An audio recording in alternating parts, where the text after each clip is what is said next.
3 yil 4 yil oldin qiylanib hojatga borish. Hozir shu yerda sekin kuchayib ketdi. Masalan 20 minutda, 25 minutda boradigan bo'lib qoldim. Borib yana to'liq bo'shanolmasdim. Qolib ketganini sezardim o'zim. Kechasi necha marta chiqardingiz? Kechasi 4-5 marta chiqardim. Oz-ozdan u ham haligi qiyinchilik bilan bo'shanardim. Bo'shanib ham qolib ketardi-da. Ko'pchilik aytadi-yu, bu joylarga borishga ham uyalib qoluvdim, bormay qo'yuvdim deb. Sizda qanaqa holatlar bo'lgan? Men ham izdihomlarga kirishga qiyinchilik bo'lib qoldi. Uzoq o'tira olmay qoldim. Mahallada men o'zi nuroniylarda nimasida ishlayman, ancha-muncha majlislarga borardik. Ellarga ham qiyinchilik bo'lib qoldi. Sizda bu necha yildan beri bu qiyinchilik bo'lgan? Shu bir oxirgi vaqtlar 1 yildan oshiqroq kuchayib ketdi-da endi oyonda. Nima davolar qildingiz undan oldin? Davolar qildim. Shu doktorlar, urug'lar belgilab bergan dorilar ichib ko'rdim. Dorilar ham uncha ta'sir qilmadi umuman. Adenoma prostata bezi adenomasi deb tasqis qo'yishdi. Undan jinday bir hafta burun bordim. Operatsiya boshlangan vaqtda menda bo'lak muammo chiqib qoldi. Siydik yo'lida chandiq bor ekan. Lazerni apparatni nimasi o'tmay qoldi. Shunda Doniyorbek Yo'ldoshev qilyapti. Operatsiyani shu yerda to'xtatib aytdiki, tog'ayin bir haftadan keyin bo'lak operatsiya qilamiz dedi. Bir haftadan keyin haqiqatda keyin bordim. Bir haftadan keyin operatsiya qilib, shu chandiqni olib tashlashdi. Bir hafta ichida dori-darmon qildingizmi? Bir hafta dori-darmon qilmadim. Shu oldin men avgust oyida borgandim-da, eshitda menga dori yozib beruvdi, davolovchi vrach. Uni ichib ko'rdim, O'ktamjon bor edi. Ular foyda qilmadi-da. Keyin shu operatsiyaga bordim men. Demak, shu balki shu dori-darmon bilan yaxshi bo'lib ketar deb operatsiyaga shoshilishmadi, to'g'rimi? Yo'q, shoshilishmadi ular. Ko'pchilik bizni ko'rayotganlar aytadi, borganki odamni shart yotqizib operatsiya qilib yuboradi deb o'ylashadi-da. Unaqa bo'lmadi. Dori-darmon bilan davolamoqchi bo'lishdi. Men undan oldin ham ko'p dorilar ichib ko'rganman-da, tavsiya qilingan mana nimalarda chiqqan. Tamsollarda. Samsol ashlarda ichib ko'rganman, lekin meni kelgan shunda bildimki, meni kasalim unaqa adenomani o'zi ilamas ekanda. Shu yo'lda chandiq. Siydik yo'lida chandiq ham bor ekan. Chandiqni olib tashlab, keyingi haftada 18-oktyabr kuni oktyabr Farg'onadan vrach kelib, operatsiya qildi. Operatsiya qilib, ham bir vaqt o'zida operatsiyani tugatgandan keyin lazerni nimasi o'tdi, ichkariga o'tib, adenomani tozaladi. Keyin meni quvida tosh bor ekan. Toshni ham maydalab olib chiqib ketdi bir yo'l. Biroto'la 3 ta kasalligingiz, 3 ta nimani qildi, trivadnom deydigan ular. Shunaqa operatsiya bo'ldim. Mana siydik yo'ldagi chandiqni yo'qotishdi, prostata bezi adenomasini yo'qotishdi va quvg'idagi toshni ham yo'qotishdi. Toshni ham eritib, shu nimada lazerda o'zim ko'rib yotdim. Eritib tushirib olib chiqib ketdi. Sizni shu beldan pasingizga narkoz berishdi, uxlatib qo'yishmadi? Yo'q, hech narsa. Og'riq yoki boshqa narsa bo'lmadi. Shu chiroyli bo'lib operatsiya qilib, şeyda tutib, tozalanib qaytib keldim. Bu operatsiya qo'rqinchli jarayon emas ekan? Yo'q, qo'rqinchli emas. Hech narsa sezmaysiz ekan. Siz qancha vaqt o'ylanib yurdingiz borishga?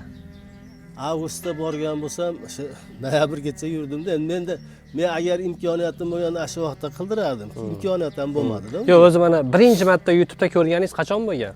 YouTube'da ko'rganimga shu avgustdan iyun oylarida ko'rganman-da. Ko'pchilik YouTube'da ko'rib olib ham 1 yil faqat ko'rib yuraveradi ekanda borishga. Endi qo'rqmay borish kerak ekan ama.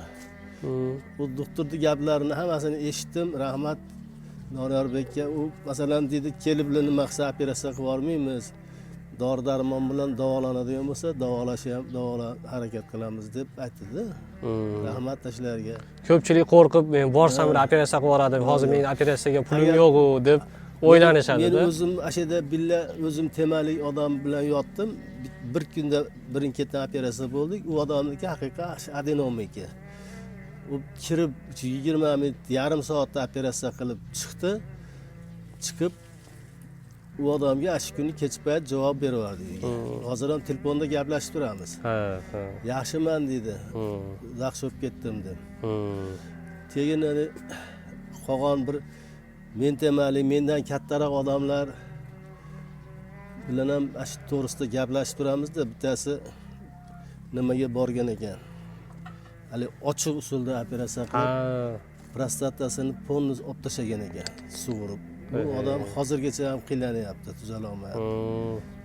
Mana shu ko'pchilik shu ochiq turdagi operatsiyani qildirib yuboradi har xil joyda. Bunaqa Doniyor aka qilayotganda operatsiya borligini ko'pchilik xabari yo'q-da, bilmaydi. To'g'ri. U shu men aytgan oqsoqol ham bizdan yoshi kattaroq. Bilmagan ekan. Biz uni bilan tanishgan joyimiz, men nimada shaharda больницада yotib, ashada tanishib qoldik. O'zi u odamni men borgan kunlari operatsiya qilib chiqib qo'ygan ekan. Keyin men hali aytgandim, men dedim operatsiya qildirmayman dedim ularga. Men o'sha yoqqa boraman deb. U odam hozirgacha afsus qiladi, shu bizdan oldinroq uchrashmagan ekanman. Shu lazerda qildirmayman. Lazerda qildirib kelardim deb. Keyin mana nimada hozir ashada billayotgan Namangan Uchqo'rg'onlik bir og'aynimiz u ham boradi, boraman deyapti. Agar nima qilsa billa olib boraman. Sizga necha kunda javob berishdi u yerda? Eda men 3 kun 4 kun yotdim xolos. Unaqa yotmadim. Sizda endi shu 3 xil kasallik bo'lganligi uchun ham menda shunday og'ir 1-2 kunda emas, 3-4 kun qolibsizda. 3 kun yotdim. Yotib keldim, ikkita hali kateterlar qo'yib bo'lgandi. Keyin kelib bir oy haligini evaziga, puta urmaganini evaziga jinday cho'zilib ketdi. Saharingiz borligini sababi. Cho'zilib ketdi, kateterlarda olmay turdi. Bir oy oshiqroq bir oy bo'ldi-da shuncha chamamda. Hozirgi kunda holatingiz qanaqa? Napori qanaqa? Xudoga shukr, zo'r. Hojatga borganda birdaniga elab to'liq bo'shanib. Birdaniga to'liq bo'shanyapman. Oldin shu kelishi ham qiyin bo'larmidi? Juda qiyin bo'lardi, sekin kelardi, tomchilab 5 minutgacha cho'zilib ketar. Shunda ham to'liq bo'shanib keta olmasdim. Qolardi, bilinib turardi o'zi. Ashaga birinchi analizga borganimda ham kirib uzida analiz qildim. 300 gram CD bor ekan. Qoldiq CD 300 gram qolib ketayotgan ekan. Keyin bo'shanib keling dedi. Bo'shanib kirdim, yana o'ziga 250 gram qolib ketgan ekan yana shunday. 50 gram 50 gram xolos yegan ekanman. Keyin shu O'ktamjon olimjonlarga uchrab, shular adenoma qo'ydi tashxis. Lekin haligi chandiqda endi men ham bilmaganman, ular ham bilmagan. Bu mana YouTube'da bu operatsiya haqida birinchi ko'rganingizda sizda ishonch bo'lganmi? Rostdan ham shunaqamiki? Ikkilanish bo'lganmi? Bo'lgan ishonch, 100% ishonch bo'lgan menda. U Doniyor Bey o'zi mashinada ketyapti, intervyu bergan. Keyin kasallar men uchrashdi yerda kelib, o'sha yerda yotgan kasallar bilan. Menga o'xshagan katta yoshdagi odamlar, bizdan ham kattaroq. Keyin mana shahardagi bir domla Qortog'a. Qortog'a o'zi gapirib berdi o'zini nimalarni, ashlarni ko'rib. Siz YouTube'da hamma videoni ko'rib chiqibsiz-da? Hammasini ko'rib chiqdim, to'g'ri. Asha Qortog'ning nimalarini, intervyularini 2-3 martada eshitdim. U odam nihoyatda qiynalgan ekan, mendan ham battar bo'lgan ekan. Shunday, qon siyishgacha ham borganman dedi. Qon siyishga boshlagan ekan. Keyin shuni kimdir tavsiya qilib nimaga borib dedi, 3 kunda dedi, otda yo'lib qaytib keldim deyapti. Mana siz ertaroq harakat qilgan ekansiz-da, endi ko'pchilik 10 yil, 15 yildan beri bu dard bilan yuribdi-da. Davolanishga qo'rqib. Ko'pi ko'rmagan bo'lishi mumkin. Men ko'piga tavsiya qilib, o'sha internet bo'lsa dedim, prostata bezi adenomasi deb yozinglar dedim, chiqadi dedim. Haqiqatda ko'pi ko'rish tashladi. Yana hozir o'sha Namangan chegarasida Uchqo'rg'onlik bir og'aynimiz u bormoqchi, boraman deyapti, borasiz. Xudo xohlasa o'zingiz olib borasiz. Yana bittasi nimalik baliqchilik. U ko'rmadim, men ashadaga borgan ekan, qizlarim o'tirgan, qizlarim bilan gaplashgan, keyin men telefon nomerimni olib, hozir ham gaplashib turamiz tez-tez. Asha hozir uni yuragida jinday nimasi bor ekan, 10 kun davolanaman deyapti. U odam oldin qildirgan ekan bu. Haligi ashularni o'zida Farg'onada qildirgan ekan. Unda mana haligi apparat kelmagan ekan. Haligi tur operatsiya qildirgan ekan. tur operatsiya bo'lgan ekan. Bu Milep. Bu keyin kelibdi. Ashu ular qaytalanib qolibdi odamniki. Ashularni tekshirtirib keldi borashitdi. Xudo xolasa yaxshi bo'lib Yana ketadi. boraman, mendan surishtirib turibdi, qanaqa bo'ldi, yaxshi bo'ldimi deb. Xudo xolasa mana bu operatsiya haqida to'liq ma'lumot bilmoqchi bo'lganlar shu pastda nomer qoldiramiz, bemalol telefon qilib aloqaga chiqib ma'lumot olishsa Men bo'ladi. so'raganlarga aytyapman, shu yozsa bo'ldi ekanda. Shu YouTube'ga prostata bezadimas deb yozsa, Yozsa o'zi chiqadi, kanalim chiqadi. Donyorbek. Men YouTube'ni nimaga Wi-Fi'm borda televizorga ulab olganman. Televizorda Televizorda ko'rib o'tiraveraman. Shunda ko'rib istaverib oxiri shunga bordimda. Anjanda ham bitta klinikada biz ham qilaveramiz shunaqa operatsiya dedi. Ishonmadim. Ishonmadim, surishtirdim-da gapni ochig'i.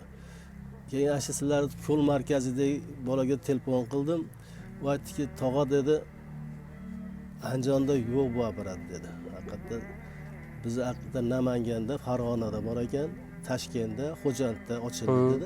Siz ham faolni o'rganib chiqibsiz-da buni. Rosa o'rgandim, oxirigacha o'rgandim. Keyin bordim-da shunga. Ey maşallah. Ey Pul rahmat. kessin dedim. Sog' bo'lsangiz bo'ldi. Mollarim bordi, bir yana bola shuni sotib bordim. Xudoga shukr, yaxshi. Yani afsuslanmaysiz endi mana. Afsuslanmayman, to'g'ri.